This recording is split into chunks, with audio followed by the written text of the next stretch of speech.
Hello, beautiful light-filled souls. My name is Trisha Barker, and I'm so excited to be here with Nancy Rynes. And she is the author of Awakenings from the Light, 12 lessons, life lessons learned from a near-death experience. And I think that's a beautiful way to write a book to focus on what heaven can teach us and bring to our lives. And I'm so excited to talk with Nancy because she was an agnostic, as I was before her near-death experience. And that is such a profound life change to go from being an agnostic to this amazing experience. And you were also in the science world, isn't that correct? Science and technology? That's right. Yes. Yeah. So could you tell me just a little bit about maybe your fears of death or what you thought about dying before the near-death experience? Sure. Yeah. Like a lot of people for most of my life, I was terrified of death.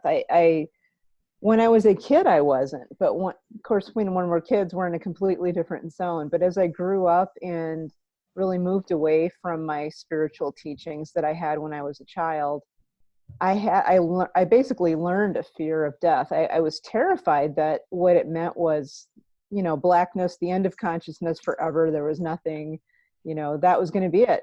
And I was so terrified of that concept that I really couldn't live. I mean, it was hobbling me. It was draining me. It was making me really tired, but it was keeping me really from living my best life.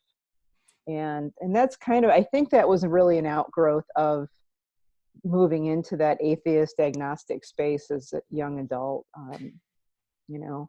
I just didn't know what came after.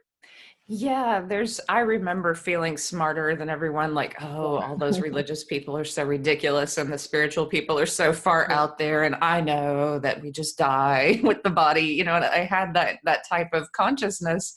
But I was also, like you, terrified when I thought about not ever thinking again, not ever being me ever again. And I was so pleased when we went on that we actually do go on. Did you have a lot of agnostic friends? Have you been in contact with them after the near-death experience? I've had some that have really moved away, and they weren't really deep friends anyway, so I wasn't really surprised. They're very strict scientists. So it kind of sounds like I'm talking about a religion, but in a way I am. So they were very into the science and didn't want to, kind of delve into any other space besides materialism, rationalism, that kind of thing. So it's not like they cut off ties. They just kind of didn't want to hang out with me too much anymore.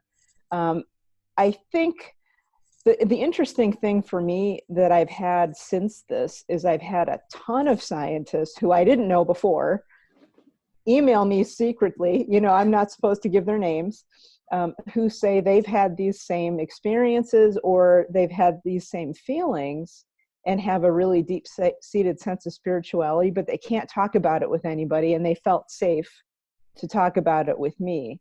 So while some of my scientist or agnostic friends kind of moved away, I've gained more new friends who were closet spiritual people who were in the sciences because of it. So it all balanced out. I think for me it was good to put that message out there that, hey, I am a scientist, was a scientist, and it's okay to talk about this stuff.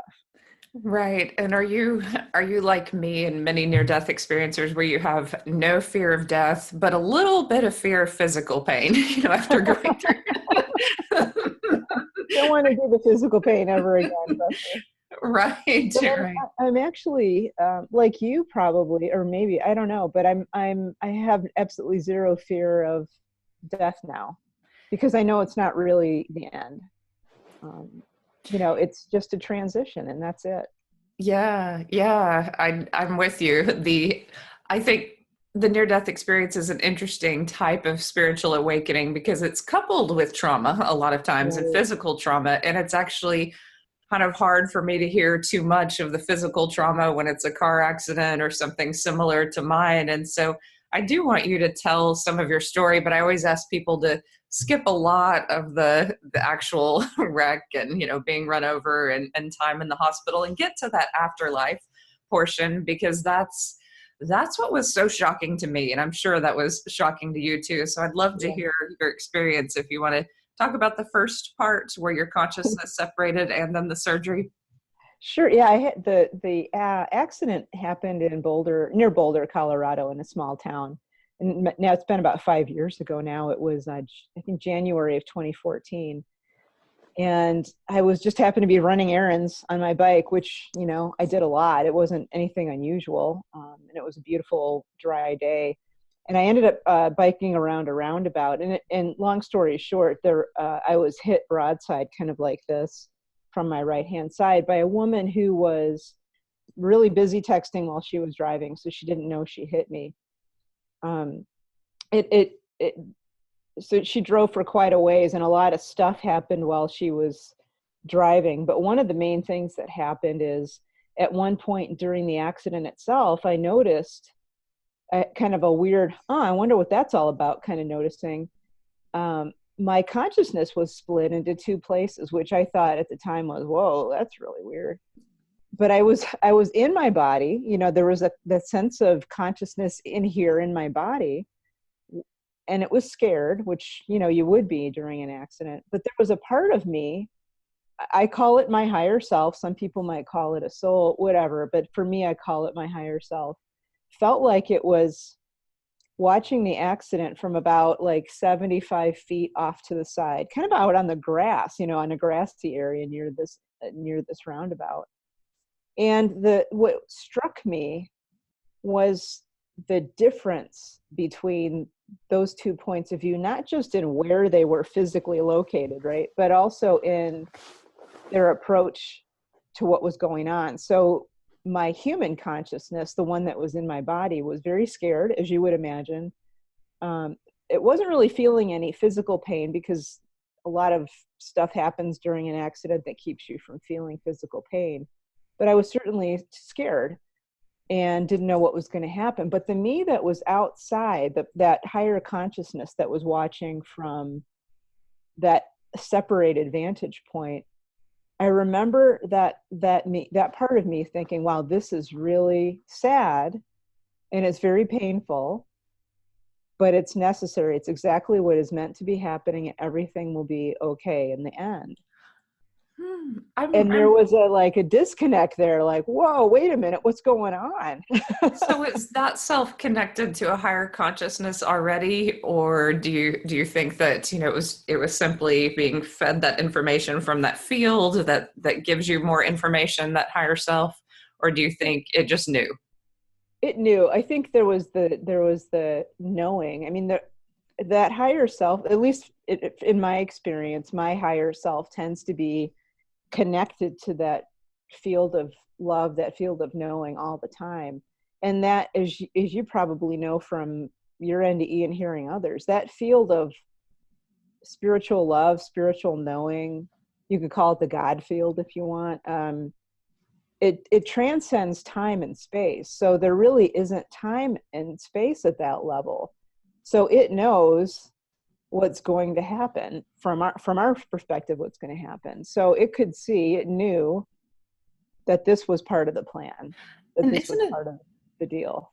Yeah, and isn't it strange, those words themselves, that this is all the way it's meant to happen, this is the way it should be. That's how we should live every moment of our lives, and we don't. I mean, I don't. I know a lot of people don't, but really, that's the way that we should be living. Is that everything is unfolding beautifully the way it is meant to unfold. Yeah, it's supreme acceptance of what is. Yeah. And letting go of the fear of what is. A lot of times we get so we kind of grab onto that fear because it's all we seem to have. But if we let go of the fear, then we're able to live in that space of now, the accepting, being in the moment now. And that space transcends fear, it transcends worry, it transcends guilt. All that stuff that we carry with us from the past, it goes past all that. And it transcends accidents and illness and death even, and that's the magical and amazing part of that. So your higher self was in that place, and then Do you want to skip ahead to the surgery where you had the profound near-death experience? Yeah. What kind of surgery did you have exactly? Well, I had to have back surgery because my back was pretty badly busted up, and I had one vertebrae that was basically blown apart. There wasn't really much left of it. Oh, I I know. think I lost 3 of those. Oh, you know, you got it then. Yeah, it was. So what they decided to do is they were going to put 2 titanium rods kind of on either side of my back to stabilize it. So I wouldn't be a paraplegic, and so that I could get up and walk around. So that's when they brought me into the OR, and I had, as soon as they were giving me the anesthetic, which was injected, it was a full general anesthetic. For me, I didn't know anything was going on. I just drifted off. But apparently, from what I heard later, I had a reaction of some kind. They're still not really sure what happened, but I had a reaction to the anesthetic, which caused my breathing to stop. My blood pressure went to 0, as you can imagine, and my heart rate just went flatlined for a little while. It wasn't too long on the earth plane that happened, but it was enough to prompt that separation, and I spoke with my doctor later, and he said it often doesn't take much for that separation to happen. He said it can just take a few seconds in some people. So the amount of time that you're in crisis doesn't really matter. It's just being in some kind of crisis. So what I noticed is I woke up, but I didn't wake up in the OR. I didn't wake up in the hospital at all. I woke up standing, which I thought in and of itself was a little weird because my back was broken, my neck was broken. So I woke up standing on a beautiful hillside in a meadow, and the meadow it had flowers in it and trees off in the distance and distant mountains kind of rolling along. And that was all kind of cool. I thought, well, that's not bad. I could hang out here during surgery. But then what I noticed is anybody that's had an experience like this understands about what I'm going to say, but I had that feeling of love and peace that just came right through me as if it were energy, almost like heat when you're standing in front of a fire, how the heat kind of feels like it's going through you. But this is even more so. I mean, it was like my body didn't fully exist, which of course it didn't. But the energy of love and peace just kind of kept coming through me and through me. And it felt like I was being held like this in a loving embrace. And I just started to cry because it was so welcoming and so wonderful. And it felt familiar. And I couldn't quite place, how come it felt familiar? And then I had that thought, because my scientist, mind is still kind of working. And I had the thought of, well, shoot, this isn't normal for surgery. I wonder if I died on the operating table. I mean, I really was thinking, like, did I die on the operating table? And if I did, why am I here? Because I don't believe in this stuff. And in that moment that I said, why am I here? Because I don't believe in this, then there was an answer, which surprised me even more. And the answer was, you are a part of me. You are my child. Welcome home. This is your home. And it wasn't just a hearing. I didn't hear it with my ears, really. It was a hearing it with my entire being. Yes, I know what you're talking about. It's so hard to explain to people that it goes right through you. And sometimes it feels loud, even though you're not actually hearing it. That sometimes messages seem to come and flow all at once, and other times they slow down. Is that the way it was for you? Yeah. And it wasn't really, it was words, but it wasn't words. It was more of concepts. So that's why I struggle with the phrase, you are my child. It was really more of, you are a part of me. The you are my child thing was kind of what I wanted, or what it felt like it was, but it was really more like, you're a part of me. This is your home. Welcome home. And I knew it immediately that was the truth. And I knew immediately in that moment that whatever this is that we're in right now, for our true selves, our higher selves or souls, this is in a way kind of a dream, kind of a, I don't want to say fake or not real, but it's temporary. It's not our true place, or it's not our true home. And people really struggle with that. And I think near death experiencers get it like, oh, we have to come back to this thing when that's the real thing. So we come back and we live this out, but it never feels as important or as whole or as beautiful as that experience. Yeah, And then people talk so much about this world and everything that's wrong with it. And I always think that's not the point. The point is, how can we try to fix it with love? How can we try to right, make it better? right. That's all we're trying to do here. It's about love. And I liken it sometimes to when you're a little kid. If you remember back to being, in first or second grade, and you're off on summer vacation, and it's wonderful, you're having a great time, you're spending all this time with your friends, you're out running around and playing, and then you have to go back to school. And that's what this is like. Yes. Coming back here was like a little kid going back to school after summer break. Yeah, that's good. I like that metaphor. Yeah. And for me though, at first that was a hard transition, as it is for a lot of people, because it so much feels like it's lost. But I went into that space like you just described, of every moment that I'm back here is a moment for me to in some way help other people, or love, or be of service, or and sometimes have fun, just enjoy being here. So Yeah. it is a little bit more like summer vacation now here. Yeah. So when you were in that space and you heard that, so what happened next? Yeah. So I heard that voice, it welcomed me, and then I sort of saw off coming from my right and off to behind me, there was a figure, what looked like a female figure approaching.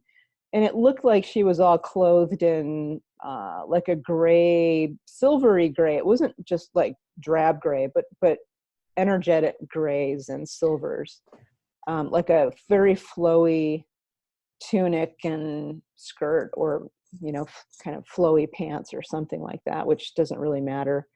And she had long hair and was a little bit taller than me, which isn't hard to do since I'm kind of short. But but she came up and embraced me and gave me some more, kind of one of those energy embraces of love. And she said that she was my guide. She would teach me what I needed to know, kind of like a teacher, more than just a guide. But she would teach me what I needed to know in order to come back here into this life here and make it one that would be the one I was supposed to be living. Make it more fun, more loving, more light filled. And as soon as I heard the going back part, I kind of wasn't real happy about that, as a lot of people aren't. It's hard from the human perspective to understand what I'm going to say, but I'm going to say it. I didn't want to come back, even with all my family and friends. And yes, I have a daughter here who I love very, very much. And I knew that she would be hurt at first that I would be gone, but in the end, I knew she would be well taken care of. I mean, I trust her, the rest of my family, and her dad's family. So what was on my mind was, I never want to leave this. I never want to go back to that life down there. But, my guide said, well, you've already made that choice to go back. And I kind of did one of these. I don't remember making that decision. Yeah, yeah, Nope. there's there's like three things going on right there. There's that disconnection, that when you're disconnected completely from the physical, you're just existing in that place. Then time is relative, so everyone you love is going to be there quickly enough. So, Right. you look at this as, well, see them, they'll figure it out and they'll be loved, and then we'll reunite. And so there's that, but it sounds like you had a soul plan in place as Yeah. well.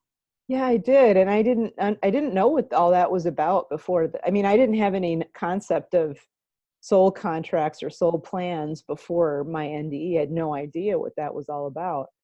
So she said, well, you've already agreed to do this. And I said, well, I don't remember agreeing to that. So she showed me kind of like almost like a video, kind of just in the air. And I don't know how they do this, but it's really awesome. I know what you mean. Yeah, there's a video in the air in front of me. of me, my soul body, my energetic body, standing, or what looked to be standing, with a bunch of my soul friends. And in this, what looked like a very vague sense of a big room. I mean, it wasn't like a definite room like we would have here, but there were energy pillars that seemed to kind of form a room around all of us. And I was there making some statements. This is the kind of thing that I want to do when I go down there. This is what I want to accomplish. And oh, by the way, if I do this and this, you guys need to make sure I go back, because I might not want to go back. And so I was making my agreement to have this accident, and that my soul friends who were going to stay in that spiritual realm would make sure I came back. They would hold me to my contract that I was making. Wow. And once I saw that, I knew immediately it was the truth. I mean, it was just a remembering. Oh yeah, now I remember, Yeah. And then I felt like this weight, like, oh my God, what did I just agree to do? It seems so much easier over there and so much harder when you get shoved back into the broken body. Yeah. Yeah, it was. It felt very daunting to come back here. And I mean, I knew what I would be coming back here to do would feel big, and that it would be challenging at times. Not just the coming back and dealing with the NDE and learning from it for myself, but also whatever else came. I just knew part of my agreement was that I would have to speak about it, but I wanted to talk about it. So I knew that was part of the plan, but I was scared of that too. Like, oh my God, I haven't done this kind of stuff before. What's everybody going to think about me? So that was going through my head. And then I was thinking, well, this woman who's with me teaching me this stuff, she doesn't know it yet, but I'm not going to go back there. I'm just going to keep going on. I'm going to learn what she's going to teach me, but then I'm not going to go back. I'm just going to continue on with her. So I was thinking I was going to pull one over on her. And, we just spent what seemed like, in human terms, it would take about 2 or 3 months to accomplish what we accomplished there, and whatever time is irrelevant. So, that brief amount of time that I was with her here would be, I call it my semester in heaven, because that's about how long it was, and I learned a ton of stuff that I put in the book and I speak about and I still write about. And I love what you have to say about love, because that was something that I saw in my near-death experience, and I argued with God. I did not want to come back, and I was shown that I would be a teacher and that I would need to help people ignite their lights, that some people were filled with fear, and that everyone could reconnect with love and joy and peace and their own light and walk through life and spread love. And so you talk about a grid that I like. Right. So you explained a little bit about that.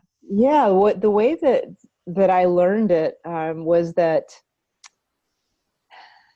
this could take up the entire rest of the conversation. So, let me know if you want to move on to something else. But what I saw and was taught and felt and experienced was that love really is the framework of everything.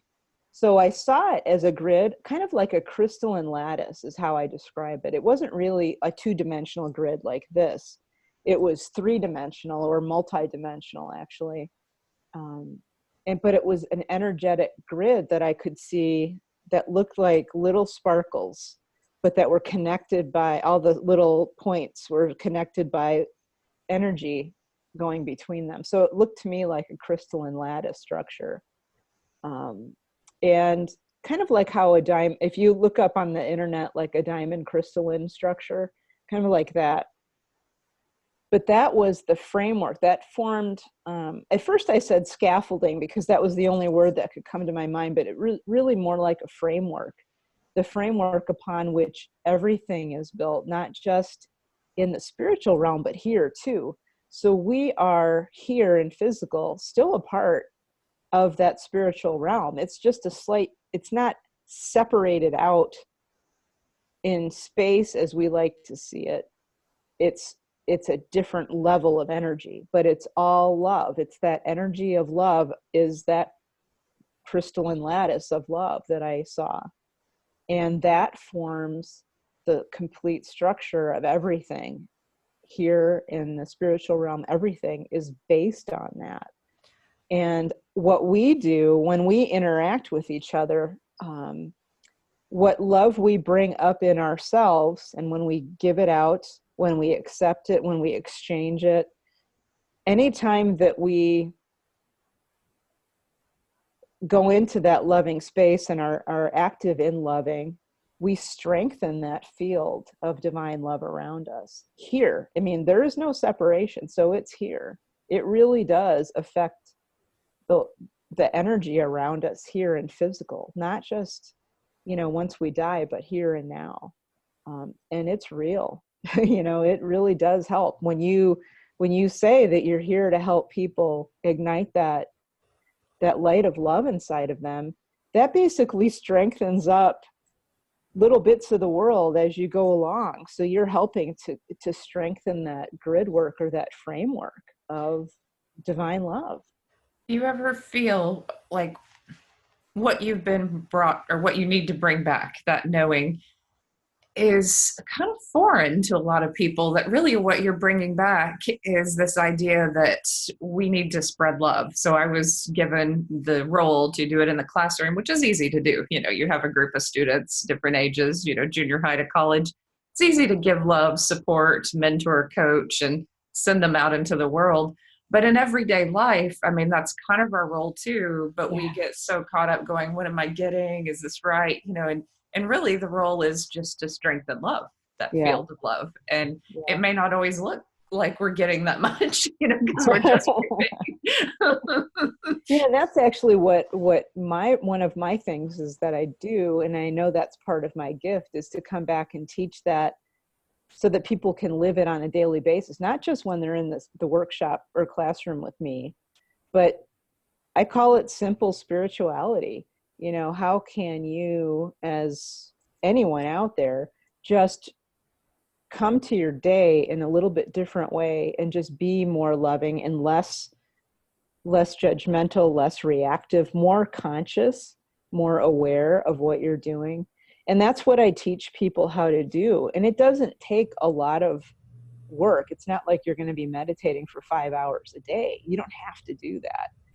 But there are ways that you can, gradually. It's not an overnight thing. It wasn't for me even when I came back, but it took me a good 18 months to really let go of all of this human drama and the human conditioning that we have. And I think Don Miguel Ruiz calls it domestication. And I love that word because it's so true, to let go of what I was taught who to be, how to be. And it took a while, and it takes a while to let go of all that and live from a place of love. And there seems to be, especially when I look around America, a lot of brutality, a lot of trauma, and still it is love that's going to be the healer in those individual cases, even if it means rehabilitation in the form of imprisonment. Even that can be more loving and more focused on rehabilitation. And I look at the world and I'm like, everything could be more loving, and that would heal things so much quicker. Is that the way you feel when you look around? Yeah, it's, I don't know about you, but first for me, I had probably that 18-month period until I made that shift. I was heartbroken every day at what I saw around me. And it was really hard to reconcile what I had just experienced in that spiritual realm with what I was experiencing here. Like I kept saying, they're not the same place. They are separated. What's the deal here? This is way different from heaven. Blah. I kept going on and on. But I finally realized I made that shift into every moment. Every moment can be loving. Everything that we do can be loving. Every interaction that we have with anyone, whether it's with a criminal or with our, best friend across town, all of that can be more loving. And that's one of the reasons that, at least for me, I'm here, is to help, like you said, help other people learn how to do that. And it isn't just part of it is so that we have the ability to live more in joy here and more heaven-like life, or a more focused, centered, connected life, however you want to put it. This doesn't have to be the way it is right now, either on a societal scale or individually. But also there's a little bit of an evolutionary thing that's going on, which is one of the reasons that I was asked to do this stuff, meaning this all here. It's the next evolution of society, but that starts with us individually. So we're to the point now, I think a lot of people would agree, when you look out at society as a whole, and I mean global society, not just, in any particular country, we're at a point, we're at a kind of a crisis point. If we're not there yet, we're going to be soon. And there is a next evolution going on where we can't rely on our leaders to make good decisions for us necessarily as a society. It's going to have to come from us up. So we, you, I, everybody out there, it's helpful for us to fix ourselves. What I mean by that is learn how to be more peaceful, how to be more loving, how to make peaceful and loving decisions, how to elect or put into power people who believe like you do. And that's kind of that next evolution. We're not there yet, but at least I am, I don't know about you, but I'm kind of helping lay the groundwork for that. And I think a lot of other NDErs we're laying the groundwork for that transition. Yeah, I've noticed that several NDErs are talking about heaven on earth and bringing that here. And so this last summer, when I started this online summit, I meditated on bringing, actual energy of heaven to earth. And that was like for months, that's what I did. And I would open up what I believed was a portal and just bring that through. And I was like, it really can happen. That other side is accessible. And it is here, and it can combine with here, but it takes some work. And that takes, for me, it's meditation that gets me there and gets me into that space. Is that part of what you do and teach others as well? I do a form of contemplative prayer, which is a type of meditation. And any of that kind of thing really will get you there. What I do, I actually have done this on Facebook Live. I actually need to do it again, but I do a session where I get a lot of people on Facebook Live. And we just meditate or contemplate love. We just feel it in our hearts and try to push it out to the world around us. Now, if you've had an NDE, then what I usually ask people to do is kind of pull it in from that divine realm if you can feel it. Otherwise, if you don't feel it, then just give it out from your heart. But that's the practice that I do every day, just for a few moments, just to kind of pull it in from the divine realm and then just send it out to whoever's around me. Probably doesn't go very far, but that doesn't matter. Oh, but cool. Next time you do that, tag me and Okay. I'll tell everyone too. We'll do it. All right, let's do it. Sending that energy of love out, it's real. That's what I've seen. And I've seen visions of this, that even as I lose energy, get older, like as long as I can send energy on an energetic level, then I'm still doing good on this planet. And so sometimes people may wonder what it is they're doing, but do you see that too, that if you're just giving that energy of love, you're doing good? Yeah, you are. You're basically helping the world just by being here and strengthening the love in that your part of the country, wherever that happens to be. Yeah. So I mean, one of the things that one of my spiritual, and I had many, many spiritual friends around me during my NDE that I didn't get to interact with personally. I just knew they were there. But one of them said to me through, my main guide, we've placed, I'm probably not going to get the words exactly correct, but she's basically said, we, meaning the we as a whole, the one who is the all, as they say, have placed people like you, NDErs, but people like you in specific locations to be funnels for that connection to heavenly love, to be that source of divine love on this planet. So I felt like that was a big job, and I still feel very like you, it's a big part of why I came back, just to be a source of it, kind of like a battery, we need to recharge the battery. Well, I'm one of those conduits to help kind of recharge everybody's love batteries. Oh, I like that a lot. That makes a ton of sense because you think of the opposite. So where crime has been committed in some house, or where there's, like negativity in places, and sometimes these places become haunted, or you can feel the negative energy of that place. Of course, you can feel the love or the positive energy of a place or a space, or, a sacred location. And so, yeah, creating sacred spaces wherever we are is important. I've seen that in different people. It's very sweet. So, what are some of the direct lessons that you? I love how you structured your book, the 12 life lessons. But what's another lesson that you think people are just needing so desperately to hear and to integrate into their lives? I would say another one that's really important for a lot of people right now is community building. Building a community of support around you. Again, that's enhancing love in your own life. But it not only helps you because you're strengthening, the very physical support system around you, but it also, again, you're reaching out and you're helping to build bonds of love with other people.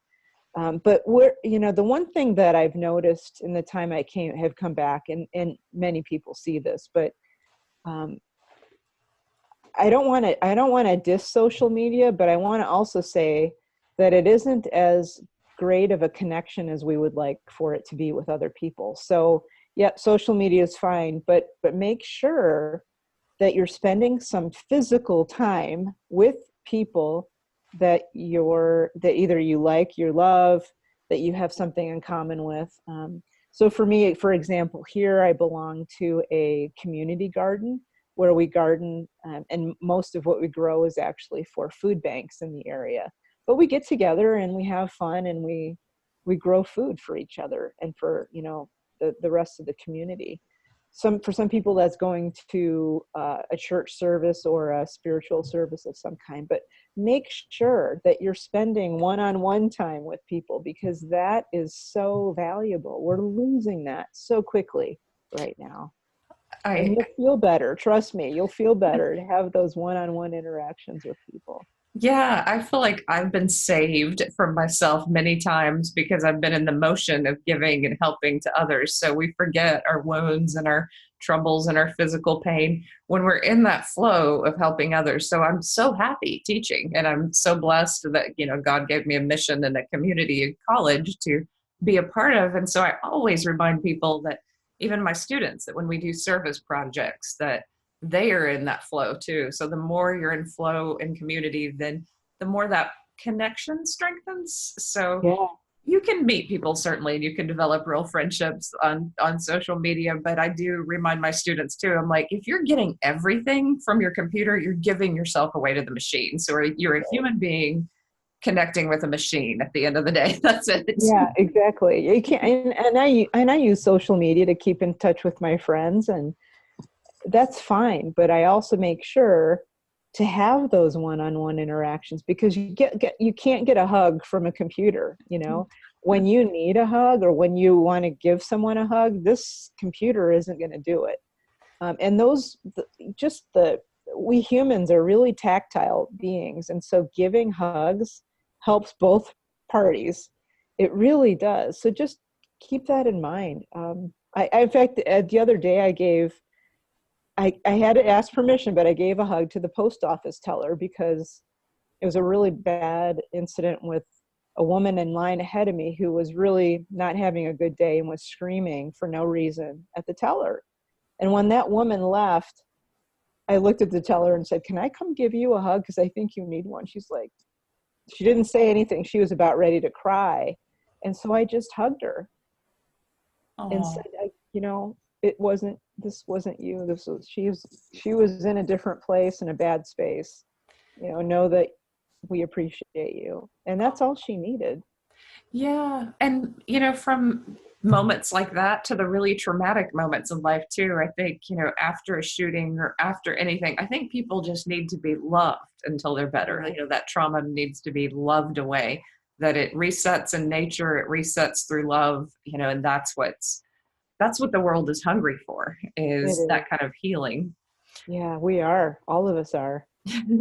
I love one of your blog posts about joy and living from your truth. And this is something that is true for me. And I'm beginning to see maybe it's true for a lot of near death experiencers is I didn't want to hide at some point, like there was just no holding back. Like it's like there's little that I am not in private that I'm not in public. Like Right. I mean, there's some things, but but that joy is just being authentic and being like It really is. who you are. And you wrote about that, and I wondered if you wanted to add more to that. Yeah, when I guess this took me a while, maybe a couple of years after my NDE to really fully get this. But one of the beautiful blessings that I got from my NDE was, again, stripping off all of that stuff that society tells us that we should do and be. And once that was gone for me, and I felt fearless because of everything that happened, it was like, well, why in the world shouldn't I be who I am? And sometimes, I mean, I will have to say, I have to be cautious a couple of times, because I do still do some part-time work for a corporation. And there are times when I have to really rein in some things there. But for the most part, there is, it's the societal shoulds, or the shoulds we learned from our parents, or whatever, that really hold us back. When we go into our own selves and learn what our core truth is. Like, for example, one of mine is, I'm extremely creative. Everybody's creative. My creativity happens to be with oil paint. People are creative in different ways, and that's beautiful. But for a long time, it wasn't that I was ashamed of it, but I didn't think it was valuable. I didn't place a lot of value. I thought, well, oh, that's cute, but it's not really all that important.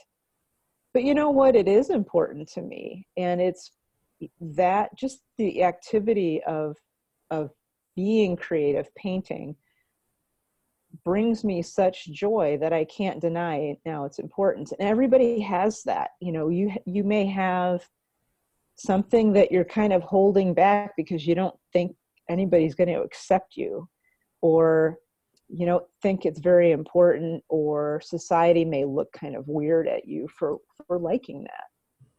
I mean, shoot, if you like watching shows about UFOs and going to UFO conventions or something, that's awesome. Just do it. Be yourself. I've Great advice. I love it. that's going to allow you to just live in your joy every day. If that's your joy, then be it. As long as you're not harming yourself or other people, which, when you've got something like that is a source of joy. It could be taking care of your kids. Do it to the best of your abilities, and just don't hold back, and don't be ashamed of it. It's fine. It's you. That's why you came here. And often the things that we're afraid of talking about or doing are the very things that we need to bring forth, because that's what other people are needing, and that's what society's needing at that time. So even if it's just speaking about a subject that's a little bit taboo or unheard of, then a lot of times people really jump on board because they have it in their hearts too. So we're all more connected than we realize. And sometimes it just takes a leap of faith. But children and puppies and all these little baby animals are born with so much joy and so much love. And I think that's stripping away everything that we've learned too, and kind of coming back to our central nature of love and joy. Yeah, what are all those shoulds that you've learned? Like, for me, one of the shoulds that I learned, and it wasn't that my parents or society was trying to damage me. It was just, that was how it was. My parents especially were concerned that I would never make a living, that I would be a bag lady if I became an artist. That was the programming that I grew up with. You shouldn't be an artist because you'll never be able to support yourself with it, and you'll be a bag lady and on the streets. that was the should that I grew up with. We all grow up with many of those shoulds. And when you let go of that, that's part of the process. It's not the only part of the process. Then I had to learn how to be a businesswoman as an artist. But the first step is letting go, figuring out what those shoulds are, and then learning how to let go of them. And I tell you what, it's the most freeing thing in the world to let go of those shoulds. That's wonderful. That's beautiful. I do want to ask you too, since before this interview started, you said that your near-death experience was only 5 years ago. Two questions. So did the physical pain ease for you quickly? And, what do you do with that? And then two, how did you integrate everything so quickly to write a book and to just assimilate into that space? Mine happened in 94, so it took a long time to come out publicly. In 2008 was the first time I was on a show and talked about it. But yeah, I'd love to hear. Yeah, so the physical pain, I was blessed. I did have some when I came back from my surgery. But I had what I call a spiritual healing during surgery, which I believe, and I have no proof of this, but I believe that it helped with my pain immensely. So when I came back from surgery, within, I think it was like 2 days, I was off pain meds because I didn't need them anymore. There was still some pain. I'm not going to lie and say I was completely pain-free, but it was certainly tolerable with just Tylenol. And most of the time I didn't even take Tylenol. And it's not like I have like this huge pain tolerance, but I just wasn't feeling enough pain to justify, opiates, which is what they wanted me to be on. So it cleared up fairly quickly. I mean, I did have some like muscle pain for the next year or so as my back was healing up. But again, that was really just, I dealt with that with Tylenol. But I think a lot of the I was out of all of my casts and all of my braces within, I think it was a little over 4 weeks after surgery. So 4 weeks after, about 4.5 weeks after the accident, all my casts were off. I didn't have my back brace on anymore. I didn't have my neck brace on anymore. So my body had healed so fast, I think, because of this near-death experience. So I was very blessed. That doesn't normally happen to people. So I'm extremely grateful. Did you participate with your healing? Like I did some after, when I was back home, like you, I got off pain meds really quickly. I was in some severe pain, but I just didn't want to take them. And I meditated, connected with that light, imagined healing quickly. Did you do some meditation? And I did. I spent a lot of time in what I call, I don't know if I have a term for it, but just I was in a state of bliss, love, bliss. I would just kind of chill out a little bit and start meditating on the word love. I just let it flow. I would just repeat it to myself. And then all of a sudden it was like I was floating in that love again. And I would stay there for as long as I could because I knew it was healing. And some days that was a couple of hours. That I was in that. Sometimes it was only just a few minutes, but going into that state of bliss or love, I think really helped. It was just a completely different level of energy. And I want to go back to you saw a healing occur during surgery. So you saw something happen to assist with your healing? Oh, it was during my NDE, and it was actually while I was still with my spiritual guide. And as she was about to send me back, because I was throwing a temper tantrum, and she went back. I'm like, oh.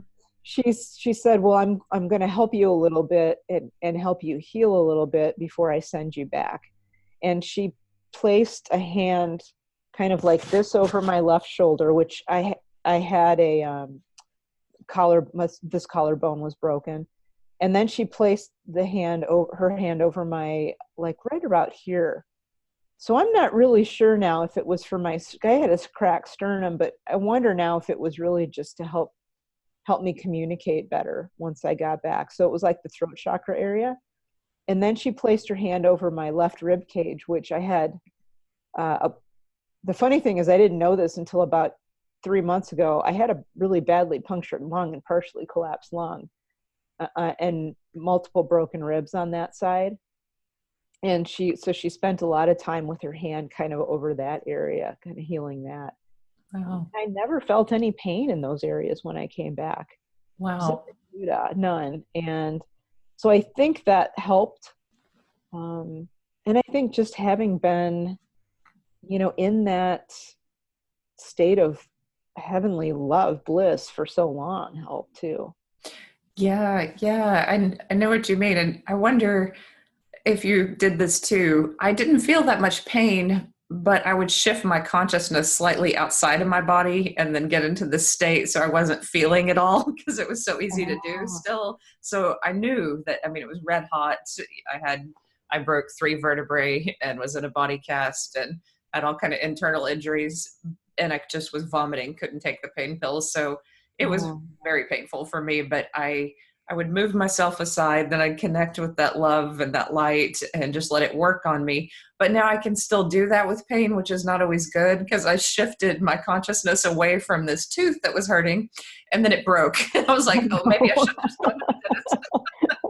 We do need to pay attention to the Yeah, body. yeah, right. It's too easy to shift out of it. So, Yeah. yeah. I only do that once in a while now. I didn't do that a whole lot at first. It took me a while to relearn how to do that. And I've used that technique a couple of times. There was one, maybe about 2 years, 2.5 years after my accident. I honestly at this point don't remember what happened, but I was getting very upset at something that was going on in my life, and it was silly. It was honestly silly. But one of those human dramas that we get caught up in. And I remember sitting on the couch one evening, and my daughter wasn't with me, so I was by myself. And all of a sudden, I just decided that I was going to shift out and try to see what was going on from a different perspective and to try to get a different perspective on this event or whatever it was. So I shifted out, and my higher self said, that is just so ridiculous. Why are you wasting energy being upset about nothing? And I started laughing, absolutely belly laughing. And then when I came back together, it was like, yeah, this isn't a big deal anymore at all. How Um, funny. and so you can use that technique for other things besides pain, when you Yeah. need to get a different perspective on some crazy thing you're doing in your life. That's funny. That's really cute. So, beyond the physical pain, you assimilated a lot, and you said that this Yeah. was partly because you had a loving family and not too much drama around you when you came back to help you accept the near death experience. And these times, I think, are more helpful. I'm thinking that everyone who's had a recent NDE can assimilate it quickly because all of us have been talking for a long time. Right. I think that was part of it. Part of it was also that I had this, like, not even, it was a Facebook friend. So, yay for Facebook for certain things. I got put in touch with someone on Facebook who put me in touch with the group IANDS, IANDS, which you and I both know, International Association for Near-Death Studies. And I had no idea who these people were, but I started going to the local meetings. I don't remember how long, maybe it was 5 or 6 months after my NDE where I started going to the meetings and being there with other people who were interested. I think I may have been the only NDEr, but it was a lot of people who were supportive of NDEs. That helped so much to be able to go there and be surrounded by people who got me, who understood that what I was going through was real, that I could just be myself and say whatever I felt like saying, and nobody was going to lift an eyebrow. So that was a big part of it.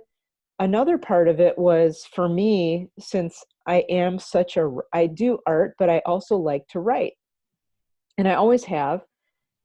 So what I started to do, I mean, basically, as soon as I could hold a pen after my NDE, I started writing notes about what had happened. So I have like 2 or 3 notebooks full of, all the things that I experienced that I started writing right away. And then I started writing a blog about it. because I wanted to share it. I was just going to share it with my friends and family, but going through the act for me of writing that blog, not in my notes, but really putting that stuff into a format that someone else could understand, helped me process what it was that I had gone through and think, wow, this is amazing. And I'm very grateful for what happened. So I think I spent 6 or 8 months doing that blog before I even thought about writing a book. It was more kind of selfish. I was kind of doing it for me, but I was also doing it for friends and family. And it turned out to help me more than probably anybody else. Yeah, and when I interviewed Kenneth Ring, one of the things I asked him was like what surprised him about all his research about NDEs, and he said that it was how people are still so fascinated by it. So I'm sure you're amazed that it wasn't just to your friends and family, that there's so many people who want to hear about near-death experiences and talk to near-death experiencers. And did that shock you in the beginning, or? It did. I really didn't think anybody would be interested in hearing what I had. I really didn't. I thought, well, okay, so I tell my friends and my immediate family members, and it's probably going to be about it, and that's fine. That's kind of what I agreed to do. And I had no idea that anybody else would even care, would care. But I understand now because, it's one of those things that happen to people that not many of us are blessed to experience. And it was that blessing that I wanted to share. Yeah, and many of us probably do have that soul contract to come back here and to talk about this. And it's usually quite dramatic what we go through. Death is not easy. It's on many levels, but it's also beautiful and nothing to fear. And so I think I wanted to come back and comfort everyone who might have felt some fear the way I did. And I'm sure you felt that too. So that's part of the mission. But there's a bigger mission, and that really is, of course, the love. But is there anything else? Did you get like a clear glimpse of your mission? Or because some near-death experiencers come back and they struggle for some time. They don't know exactly what to do. I was given a really clear mission. It kind of sounds like you were too. I was too, and it was piecemealed out to me. So I knew that the next step was to write the blog. I knew that it felt like the right thing to do. But my guide during my NDEs basically said, she didn't tell me to write a book, but she said, you might want to share this with as many people as who will listen, because it will affect a lot of people. And so I didn't know the right way to do that. And it very clearly came to me that it would be a book, and maybe more than one book, because I'm working on another one now. But that felt to me like the best way to get this info out there in the most digestible way, so people could mull over it and not necessarily have to learn it all at once. They could pick a chapter and just study that chapter for a while. Part of it too, that I knew this was kind of a want for me, is really to continue developing my art. So that wasn't a divine mission or a divine purpose or anything like that. But it can be, for me, when I'm in that space of creating a painting, I'm totally zen, totally loving, totally in the moment. So I'm sure I'm setting out, good signals from that. But there's another piece that kind of came up, I would say, within the last 2 years of continuing to learn from this. I learned about not just soul contracts, because that's the contract that we have when we come into this body, but something bigger than that, which I call a soul career. So on the spiritual level, what do I do in between these lives? Which for me, most of the time, I'm not incarnate. It's been explained to me that I don't incarnate very often. That's just my deal. But my soul, I have a soul career or a soul job, and that's what I do when I'm not here. And not everybody has these. I mean, you don't have to. I just happen to have this spiritual career, if you will. Um, and it makes sense now that I know. I mean, everything kind of like starts to make sense when I learned what it was. And the soul career that I personally have is that I help people transition out of this body, from this body into spirit. So that's, you know what, when a lot of NDErs say they're surrounded by these spiritual beings during their transition time, that's kind of what I am supposed to do when I'm not here. I'm one of those, I'm a helper, you know, I help people transition gently and gracefully out of their bodies. And so it started to make sense, like, oh, this is kind of coming together for me. I'm understanding why all this happened now. Oh, that's very interesting. Yeah, the ones who are there who send love to calm. I felt very calmed down by the angelic beings who were there as soon as I stepped out of form, that they sent that loving energy. And so that's a very interesting career. And on the other Yeah, side, I like it. yeah, it isn't. I don't. I People tell me that's angelic, and like you just said, it really, for me, it isn't. I'm not an angel by any stretch of the imagination, but it's a kind of like a spiritual guide. You know, some people are just, they tend to be spiritual guides. I tend to be one of those spirit helpers that help people transition out, and it's cool. It's cool. It can also be challenging sometimes, but I've remembered a lot of it, and so a lot of this now is beginning to make more sense. Do you do any sitting with people who are dying, any hospice work or death doula I do, work? yeah, and that's actually what triggered all of this to come back to me as a soul career, because I've been doing that, and I tell you what, it feels absolutely right to help out with that. It feels sacred. It feels like an honor. Um, Perhaps one of the most sacred things that you can do with another person is to just be there with them as they're transitioning, and just being love during that transition. It's for us, it can be challenging if you're with someone who especially if you have a long-standing relationship with them, but it's also, I don't know, the depths of sacredness is something that I can't put into words. It just feels like it's much bigger than me when I sit there with someone and just be. Right. And you probably do sense some of that transition into the spirit world and follow them for a minute. That's really Yeah, beautiful. Hmm. yeah. Well, thank you, Nancy, so much for talking with me. I guess we will end there, but it's been such a pleasure. Thank you so much, Trisha.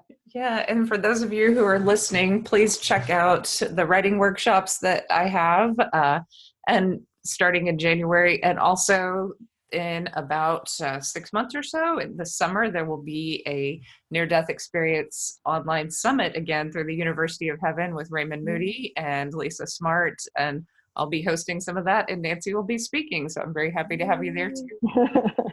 All right, Thank thank you. you.